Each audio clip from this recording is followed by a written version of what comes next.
Riverdale is a strange place. And I'm not even talking about the long-lost brothers or the serialers or the super hot dads. I'm talking about the fact that Riverdale is a town where it's perfectly normal for a middle-aged man to launch a rivalry with a teenager and, at one point, physically wrestle said teenager to the ground and no one bats an eyelash. After all, the title of this episode is The Wrestler, and that's all about Hiram and Archie. But before we get into all that, let me set the scene for you. It's almost time for Pickens Day in Riverdale, a day dedicated to the man who founded the town we all know and love and are confused by. The Pickens Day celebration is the perfect opportunity for the North and South sides to come together, which is just what Lodge Industries needs, and that's why Veronica is doing everything she can to make that happen, including landing a performance by Josie and the Pussycats. But seeing as how Mayor McCoy does not approve of Veronica's new role in her family's business, that doesn't quite work out. For everyone else, Pickens Day is pretty much just a celebration of the place they call home. At least until Jughead gets a hold of it. For an oral history report, Jughead interviews Tony's grandfather, one of the founding members of the Serpents. And he shocks Jug with the news that a historical figure isn't as great as everyone originally thought.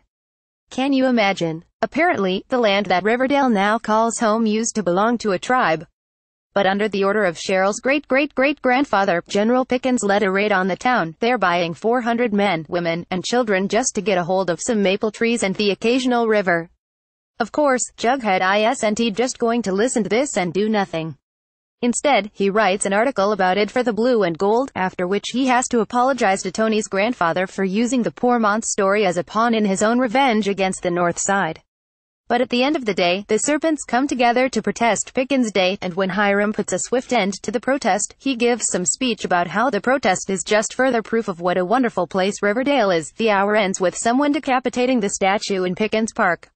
Yes, it's bad, but I'm not going to lie, decapitating a statue with such clean lines impressive. On the smaller scale of happenings this week, Sheik learns what a truly terrible person Hal Cooper is.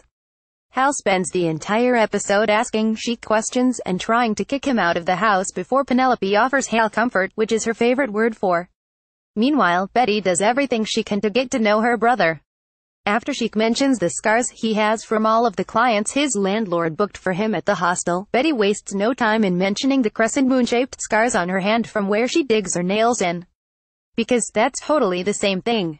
Ultimately, it's Kevin who has the real details on Sheik when he remembers him from a webcam site. Turns out, Sheik is a video gigolo, and when his former landlord throws out all of his stuff, Betty tries to be the supportive sister by providing him a new laptop on which he can rock the virtual worlds of people everywhere. Later, when Sheik asks why Betty's helping him or why she even went looking for him in the first place, she tells him about Dark Betty. She was hoping he'd have a dark side too and that they could make sense of things together. Sheik's response introducing Betty to webcam, because it's both profitable and a fun way to escape the blackness that is your own soul. Talk about sibling bonding. Next, Hiram versus Archie.